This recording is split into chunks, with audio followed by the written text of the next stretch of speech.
this in the studio. Right now, we have our guest. I want to tell you about this man before. Okay, so his name is Rabbie Wrote, right? So his work spans politics, journalism, poetry, and digital storytelling. He's currently serves as the media advisor to the ambassador of Palestine to South Africa. With a career grounded in media, diplomacy, and public engagement, he brings a sharp political lens to every platform he occupies, whether advising on campaigns, hosting events, or analyzing current affairs. Rabbie's journalistic voice has found a home in both print and digital spaces, where he's tackled some of the most pressing social, political issues of our time. As a poet, his writing is deeply personal, yet political, often weaving language, memory, and identity into broader struggles of justice and liberation.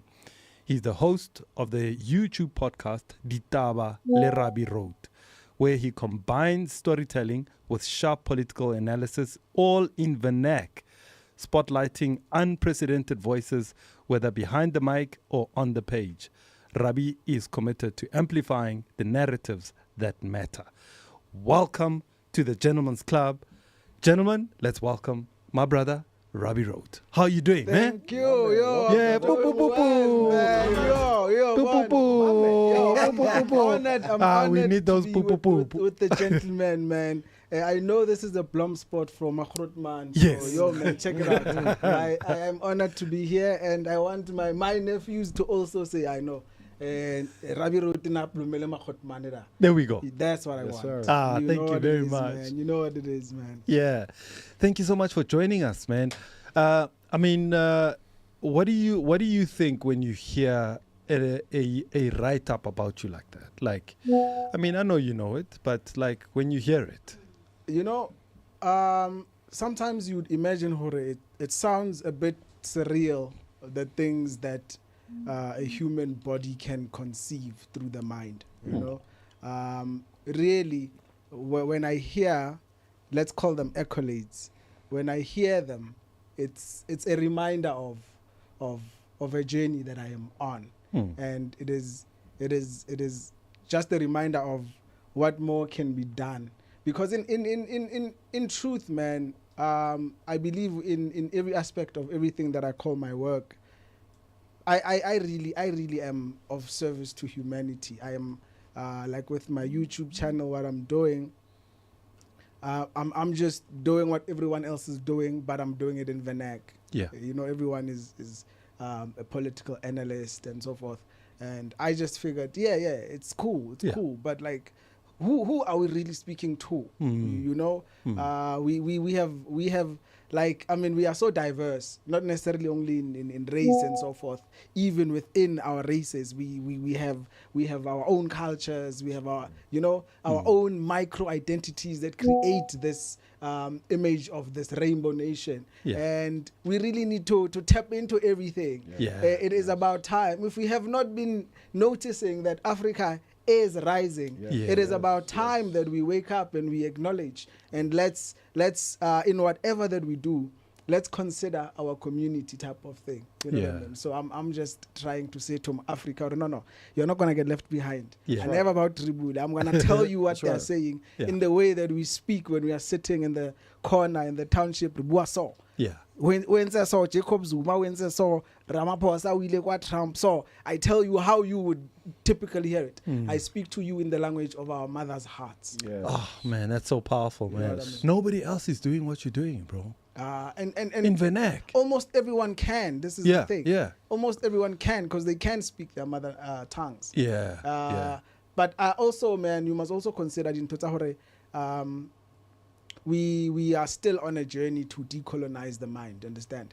We are still on that journey. It's a very, very long journey. And a majority of us might have went to schools where we didn't do vernac. Yes. And therefore articulating in vernac might be a problem. That issue also boils down to the family structure. I say to us here as Makhot Manilma sister, right, that if we imagine that our kids are going to speak our languages, but we don't speak to them in our languages. Let's just carry on imagining. No, that's true. You know what I mean? Yeah, Powerful. yeah. So It's already yeah, happening. I yeah. mean, it's been happening for a long time yeah, where yeah.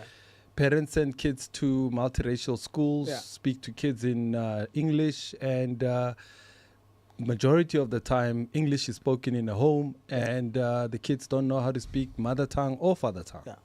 Yeah. It's different, man. If you have a blended family, Yeah. it's different. Yeah. You understand? Yeah. But of course, there will be that element of they will know. Yeah. You will not expect them to be fluent, but they will know. When someone says this, they will know. You True. understand? Absolutely. I think, man, this stems from. I really need to emphasize the whole decolonizing of our minds. Yeah. Because it stems from, like, if you can remember in the early 90s, when like an influx of black people would take their kids to multiracial schools. That inferiority complex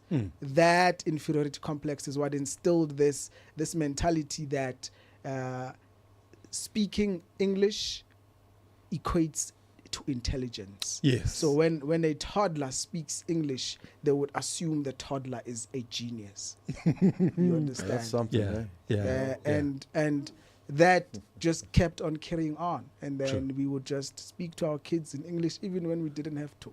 Imagine you are shouting at your child Yeah. for doing something that you said they mustn't do, and you are shouting them Yeah. the same way you heard someone shout at their child in English in a movie. Yeah. There's no truth in your shouting. That's true. But I can tell you, English also used to get us girls, though. That's another story. That's why I'm here with the Khutman. No, I'm telling you now. Yeah. 100%. I got another side of the coin to tell you on this. You know, you speak about the potential and the conflict resolve of knowing the nature of where you come from. So me being from the United States, being a mixed blood, indigenous Native American, of the lost children of the soil, the Bantu tribe through slavery, all the way into 2025. When I look at the ancestral journey, you speak about the family, the tribe, you speak about the way of our mother's hearts. What do you say to a people who never knew the true nature or the way of their mother's hearts or their father's voice? What would you say to them? I would say there is a part of you that you may not be aware of, but your soul is yearning to meet. That's what I would say to them. Would that be the song of Welcome Home, my son or my daughter? I suppose, man. You know, I think it's a homecoming of sorts. Sometimes you think you're home, but you're in a house. Yes, yes. Home is self. It's inside. You know, you have to go deep. You have to go deep. You have to go deep. Excuse me. We have this mentality of saying, like, I mean, I grew up in the township, man. I'll tell you all these things. If you are isolating yourself, they'll tell you that, no, you stay by yourself long enough, you'll go crazy. True. You understand? And I believe, this is not a fact, but you can quote me on it. I believe that back in the days, the shamans of our villages, that's what they did to find home in themselves, The sacrifice in space the and time. mountains. You understand? Therefore, we assumed that, man, if you go deep enough, you go so far, you can't come back. So this is why we are afraid to be alone with ourselves. Sure. The voices in our heads, they give us nightmares whilst we are walking. Yes, they do. This is the state of the lives that we're living, and this is why it's important to decolonize our minds. Yes. We are not saying stay away from English. You can't. You cannot. Yeah. But No, you cannot. But Don't even try it. But find self. find That's it. self. That's it. That's it. Is there the study of self is not taught?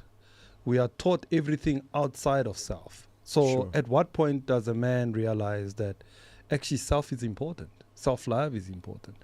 I met a guy just about a week ago in training, and he was saying, I'm actually going through a self-love phase. I was like, what? He's like, yeah. I'm like, what is that? You know, a lot of times people will equate self-love to selfish. Yes. And it is in that ideology of ish where the miscommunication is. In order to know anything or anyone else, when we are born from spirit into soil, into flesh. We come through the passages of our ancestors or our living parents. But the spirit has to be rooted in source. Now, there's many names that we go by for source. But if I didn't exist, neither would this table. True. So participatory roles that we must take is self-equity and self-definitiveness, which means that you have to absolutely isolate so that you could resonate, and then you can regulate, and then you can rise. But if you don't know who you are, how do you ever rise to where you should be or where you need to go? Absolutely. Wow. Powerful stuff. You know, excuse me, Uncle Zach, what you're saying about the study of self, it is self-taught.